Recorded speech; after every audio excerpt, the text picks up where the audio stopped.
रहा सवाल second protest भी होगा, मुंबई में होगा।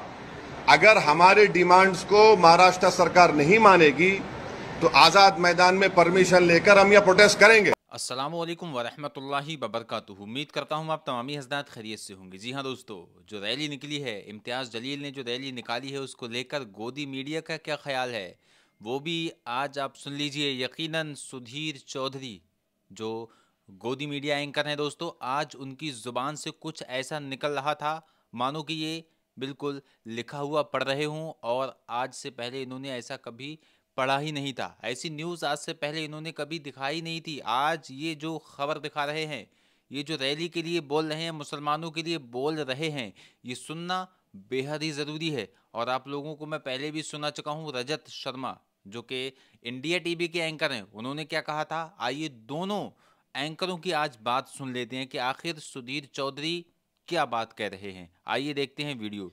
इम्तियाज ने अपनी ताकत दिखाई और अपनी बात पर कायम रहे, हालात पर काबू रखा। लोकतंत्र में प्रोटेस्ट का यह तरीका अच्छा है।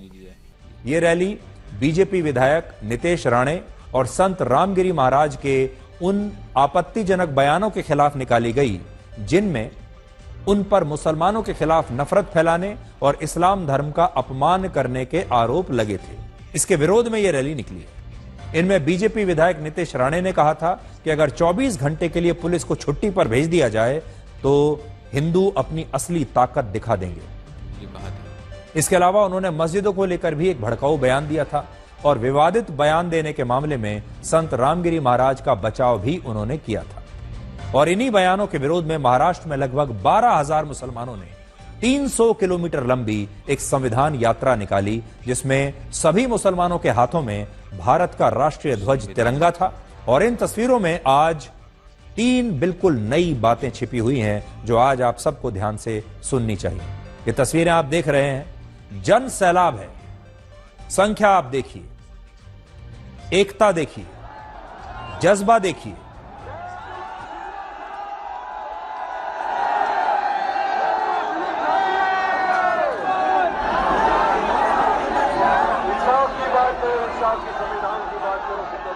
इस रैली में 3 नई बातें देखने को मिली। पहली बात यह कि अब भारत के मुसलमानों ने अपनी रणनीति को बदला है, मुसलमानों के नेताओं ने रणनीति को बदला है और अब वो अपनी छवि को बदल रहे हैं। और अब आज का मुसलमान अपने आप को राष्ट्रवाद से और तिरंगे से जोड़ रहा है। इससे पहले आपने इस तरह की रैली में तिरंगे झंडे का इस्तेमाल कभी नहीं देखा होगा, लेकिन पहले जब मुसलमान इस तरह की यात्राएं निकालते थे, विरोध प्रदर्शन किया करते थे, रैली किया करते थे, तब इनमें उनके हाथों में हरे रंग के धार्मिक झंडे होते थे। आप याद कर लीजिए, हरे रंग के धार्मिक झंडे उनके हाथ में हुआ करते थे इससे पहले। लेकिन यह शायद पहली बार है जब मुसलमानों ने धार्मिक झंडों की बजाय राष्ट्रीय ध्वज तिरंगा हाथ में लेकर यह यात्रा निकाली है और ठीक उसी तरह से अपनी एकता दिखाई है जैसे हमारे देश में हिंदूवादी संगठन राष्ट्रवाद के नाम पर अपनी रैलियों में तिरंगा लेकर सड़कों पर उतरते हैं। तो मुसलमानों के हाथ में इस बार हरे रंग का झंडा नहीं है, बल्कि तिरंगा है और मुसलमान राष्ट्रवाद और तिरंगे के साथ सड़कों पर उतरा है। दूसरा, तिरंगा और भारत के संविधान के साथ यात्रा करके मुसलमानों ने यह भी बता दिया कि वो इसी देश भारत से थे, भारत से हैं और भारत में ही रहेंगे। जो लोग उन्हें पाकिस्तान भेजने की बात कहते हैं, जो कहते हैं कि आज का मुसलमान पाकिस्तान का समर्थन करता है, ये ऐसे लोगों को हमारे देश के मुसलमानों का सबसे बड़ा जवाब है कि हम पाकिस्तान नहीं जाएंगे, हम यहीं रहेंगे, हाथ में तिरंगा लेकर ही रहेंगे।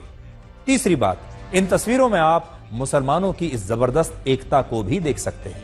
हाल ही में मौलाना तौकीर रजा ने कहा था कि 1% मुसलमान भी अगर सड़कों पर उतर आए तो सरकार के लिए जवाब देना मुश्किल हो जाएगा। 1% की बात कही थी उन्होंने, लेकिन इस मामले में तो 1% नहीं बल्कि सिर्फ 0.01% मुसलमानों के सड़कों पर उतरने से ही रास्ते ठप हो गए। मुंबई के मुलुंद टोल नाके पर इन लोगों को रोकने के लिए 3000 पुलिसकर्मियों को तैनात करना पड़ा और ज्ञापन सौंपने के बाद ये सभी प्रदर्शनकारी मुसलमान अपने अपने तिरंगों के साथ वापस छत्रपति संभाजी नगर लौट गए। और बड़ी बात यह है कि इस रैली का नेतृत्व असदुद्दीन ओवैसी की ही पार्टी के एक पूर्व सांसद इम्तियाज जलील और पार्टी के एक और नेता वारिस पठान ने किया था। रहा सवाल, सेकंड प्रोटेस्ट भी होगा, मुंबई में होगा।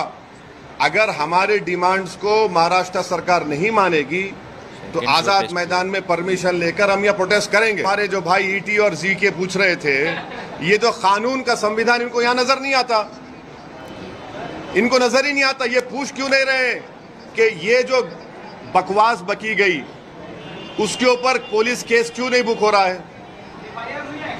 अरे पकड़ो ना, कोई दूल्हा तो नहीं है, हाथ में मेहंदी तो नहीं लगी हुई दुल्हन की तरह, भिजाओ उसको, उठा के लेके जाओ, जेल को भिजाओ, ले जाओ ना। एफआईआर हुआ है, एफआईआर लेके क्या करेंगे? बीएनएसएस में तो 15 दिन का टाइम है, जब एफआईआर इशू हो चुका है तो पकड़ो ना उसको, नहीं पकड़ सकते। देखिए महाराष्ट्र की पुलिस को ये लोग कमजोर कर रहे हैं बीजेपी वाले। महाराष्ट्र की पुलिस एक प्रोफेशनल फोर्स है और उस प्रोफेशनल फोर्स का ये लोग मजाक उड़ा रहे हैं। ये एक नहीं अनेक भाषण है उसके।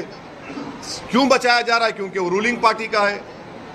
मस्जिद में घुस के मारेंगे, ये आपको नजर नहीं आता? पत्थर नजर आते खाली आपको? तो ये सिलेक्टिव इंप्लीमेंटेशन ऑफ लॉ क्यों हो रहा है? इसको पकड़ना चाहिए फौरन दोनों को, कोर्ट अपना काम करेगा।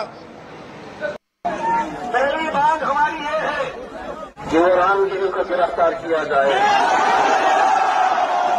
दूसरी मांग ये है कि दिल्ली के ऊपर कार्रवाई की जाए।